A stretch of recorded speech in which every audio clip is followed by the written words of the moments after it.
तो जी हाँ, आप लोग जान रहे हो कि चिराग पासवान जी का 31 तारीख का बर्थडे मनाया जाता है। 31 अक्टूबर को उनका जन्म हुआ था। उसी के उपलक्ष्य में तूफान राज जी ने एक चिराग पासवान जी पर एक सॉन्ग ला रहे हैं, बर्थडे सॉन्ग। कौन सा सॉन्ग किस चैनल पर आएगा, सब कुछ मैं आप लोग इस वीडियो के माध्यम से आगे डिटेल से बताएंगे। उससे पहले अगर आप लोग मेरे चैनल पर नए हैं और चिराग पासवान जी का सच्चे वाले फैंस हैं, इस वीडियो को दिल से लाइक करके चैनल को सब्सक्राइब जरूर करें।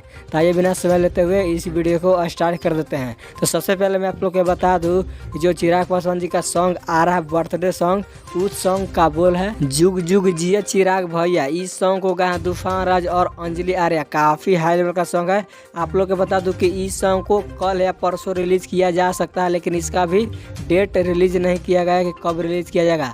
लेकिन मुझे अनुमान है कि कल या परसों इस सॉन्ग को रिलीज कर दिया जाएगा। तो आप लोग कितना एक्साइटेड हैं सॉन्ग को सुनने के लिए, अपने राय कमेंट बॉक्स में जरूर दें। और अभी तक मेरे चैनल को सब्सक्राइब नहीं किए हैं तो सब्सक्राइब कर लें। तो मिलते हैं नेक्स्ट वीडियो में।